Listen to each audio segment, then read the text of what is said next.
Demain, volleyball. Les joueurs du sport guyanais sont rentrés chez eux sans avoir terminé la finale des championnats anti-Guyane face au rayon de Petite-Anse de la Martinique.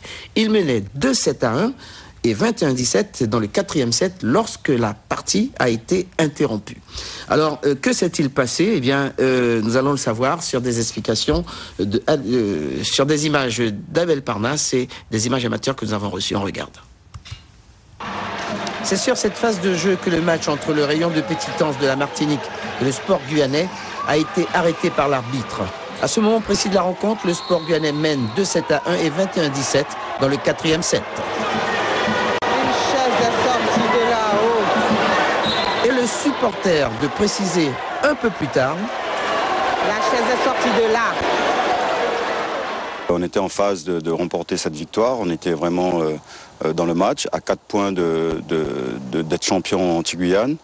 Une chaise atterrit sur le second arbitre et le match tourne au vinaigre. Le second arbitre qui descend pour essayer de calmer ces événements reçoit lui aussi une bouteille qui vient des tribunes. Et à partir de là, c'était un petit peu le boxon sur le terrain, agression.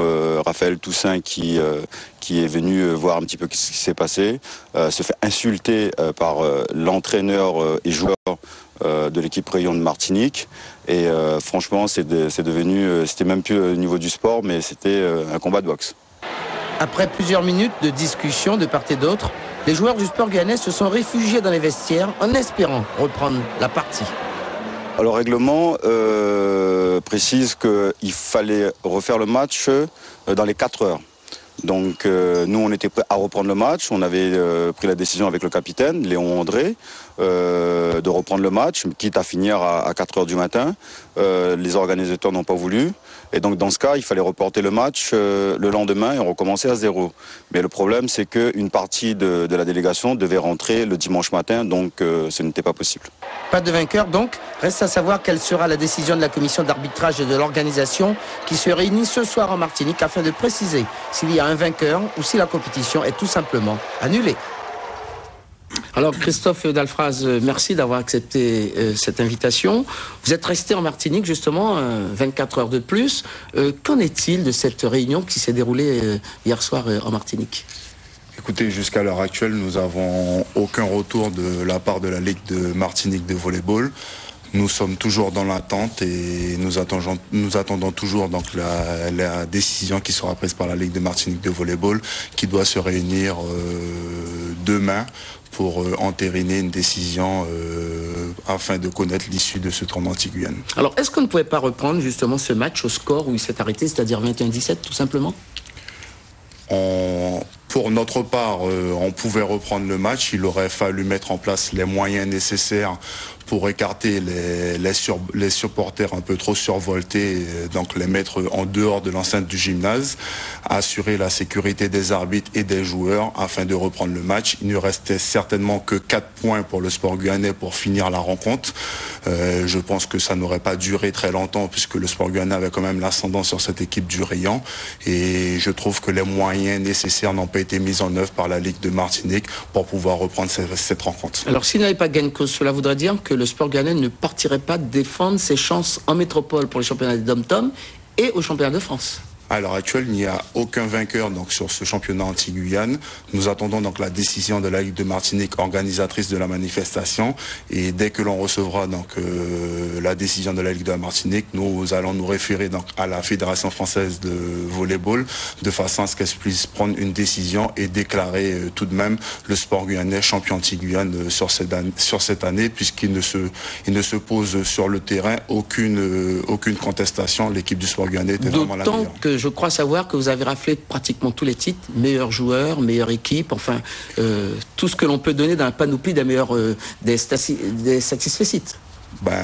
On n'a pas les résultats justement des statistiques, mais il semble effectivement que de nombreux joueurs de l'équipe étaient bien placés au niveau des différents classements.